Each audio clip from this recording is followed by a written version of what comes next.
आज ठाकरेंची शिवसेना आणि शिंदेंच्या शिवसेनेचा वर्धापन दिन आहे। दोन्ही पक्षांकडून वर्धापन दिनाची जय्यत तयारी केली गेली आहे। शिंदेंच्या शिवसेनेकडून वरळी डोम इथे मेळाव्याचं आयोजन केलेलं आहे, तर षण्मुखानंद सभागृहात ठाकरेंच्या शिवसेनेचा वर्धापन दिनाचा मेळावा होणार आहे। वर्धापन दिनानिमित्त दोन्ही शिवसेनांकडून टीजर जारी करण्यात आले। हे दृश्य आपण बघतोय, ठाकरेंच्या शिवसेनेचा आणि शिंदेंच्या शिवसेनेचा हा टीजर आहे। आजच्या वर्धापन दिनानिमित्त जो मेळावा आयोजित केलेला आहे त्याचा हा टीजर जारी करण्यात आला आहे। पुन्हा एकदा प्रतिनिधी सुशांत यांच्याशी आपण बोलणार आहोत। सुशांत, आता आपण बघतोय की दोन्ही पक्षांकडून तयारी करण्यात आलेली आहे। आज दोन्ही पक्षांचे मेळावे वेगवेगळे होत आहेत।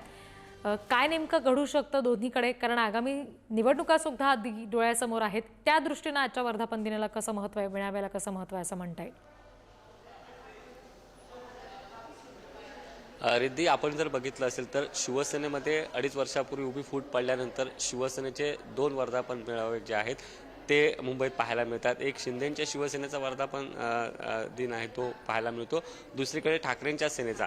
आपण जर बघितलं असेल तर आज शिंदे सेनेचा वर्धापन दिन जो आहे तो वरळी डोम येथे होणार आहे। मी याच ठिकाणी, ज्या ठिकाणी खऱ्या अर्थानं फलक लावण्यात आले आणि कुठेतरी उद्धव ठाकरेंना डिवचण्यात देखील आलेलं आहे। बाळासाहेब ठाकरे यांनी जी गाजलेली वाक्य होती, जे गाजलेलं भाषण होतं ते या ठिकाणी लावलेलं आहे। मी माझ्या शिवसेनेची काँग्रेस होऊ देणार नाही, कधीच होऊ देणार नाही, हे बाळासाहेब ठाकरे यांचं भाषणातलं महत्त्वाचं वाक्य होतं। तर दुसरीकडे दुसरा फलक असा दिसतोय की शिवसेना नसती तर मराठी माणूस कुठच्या कुठे फेकला गेला असता, मुंबईचं नाक आपल्या हातात ठेवल्यामुळे महाराष्ट्राला सुद्धा कोणी हलवू शकत नाही, अशाचे फलक लावण्यात आलेले। आणि हा परिसर आहे ज्या ठिकाणी एकनाथ शिंदे यांचं भाषण होणार आहे, त्या ठिकाणी नेमकी काय तयारी करण्यात आली मी ती दाखवतोय। या ठिकाणी सगळीकडे भगवा शिवरायांचा, बाळासाहेबांचा, महाराष्ट्राचा आणि शिवसैनिकांचा असं म्हणण्यात आलं आणि एकनाथ शिंदे यांचे मोठे कटवे जे आहेत ते या ठिकाणी लावण्यात आलेले आहेत। आणि याच ठिकाणी आता सभेची तयारी जी आहे ती करण्यात येते, मंडप व्यासपीठ जे आहे ते तयार करण्यात येते।